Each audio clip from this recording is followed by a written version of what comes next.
മഹേന്ദ്ര സിംഗ് ധോണി അന്താരാഷ്ട്ര ക്രിക്കറ്റിൽ നിന്ന് വിരമിച്ചിട്ട് 4 വർഷത്തോളമായി. 2019 ലോകകപ്പ് ക്രിക്കറ്റിലെ തോൽവിക്ക് ശേഷം ഒന്നും പറയാതെ അദ്ദേഹം വിരമിക്കുകയായിരുന്നു. അത് എല്ലാവരെയും ഞെട്ടിച്ച കാര്യമായിരുന്നു. ഇപ്പോഴിതാ മറ്റൊരു ചോദ്യം കൂടി പലയിടങ്ങളിൽ നിന്നായി വീണ്ടും ഉയരുകയാണ്. എന്നാണ് ധോണി IPL ക്രിക്കറ്റിൽ നിന്ന് വിരമിക്കുന്നത്? അടുത്തു തന്നെ ഉണ്ടാകുമെന്ന തരത്തിൽ എല്ലാ അഭ്യൂഹങ്ങളുമുണ്ട്. ഇക്കാര്യത്തിൽ CSK മാനേജ്മെന്റ് അടക്കം മറുപടി നൽകിയിട്ടുമില്ല.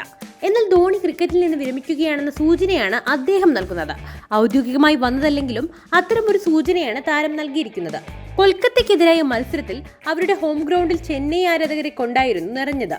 കൊൽക്കത്തയിലെ ആരാധകർ കൂട്ടത്തോടെ എത്തിയത് ധോണിയെ കാണാനായിരുന്നു. മത്സരത്തിൽ അവസാനത്തെ 2 പന്തുകൾ മാത്രമാണ് ധോണി കളിച്ചത്. എന്നാൽ വലിയ ആർപ്പുവിളികളായിരുന്നു കൊൽക്കത്തയിൽ കണ്ടത്. ഇതിനെക്കുറിച്ച് പറഞ്ഞപ്പോഴാണ് ധോണി സൂചന നൽകിയത്. അവരുടെ പിന്തുണയ്ക്ക് നന്ദി പറയുന്നു. അവർ കൂട്ടത്തോടെയാണ് എനിക്ക് വേണ്ടി വന്നത്. ഇവരിൽ ഭൂരിഭാഗത്തെയും KKR ജേഴ്സിയിൽ വരുന്നത് അടുത്ത തവണ കാണാം. അവർ എനിക്കായി വിടവാങ്ങൽ തന്നതാണ്. അതുകൊണ്ട് അവരോട് നന്ദി പറയുന്നുവെന്നും ധോണി പറഞ്ഞു. ഇത് അവസാന IPL ആണെന്ന സൂചനയാണ് ഇതിലൂടെ ധോണി നൽകുന്നത്. ആളുകൾ വിടവാങ്ങൽ മത്സരത്തിന് വന്നതാണെന്ന് ധോണി വ്യക്തമായി പറഞ്ഞിരിക്കുകയാണ്. അതേസമയം ധോണി ഔദ്യോഗികമായി ഇക്കാര്യത്തിൽ ഒന്നും പറഞ്ഞിട്ടില്ല. പക്ഷേ CSKയുടെ മത്സരത്തിൽ ധോണി ഒരു താരവുമായി ക്യാപ്റ്റൻസി വിഷയങ്ങൾ കൂടുതലായി പങ്കുവെക്കുന്നുണ്ട്. ഈ താരം ക്യാപ്റ്റനായി വരാനുള്ള സാധ്യതയാണ് കാണുന്നത്. രവീന്ദ്ര ജഡേജ തന്നെയാണ് ആ താരം.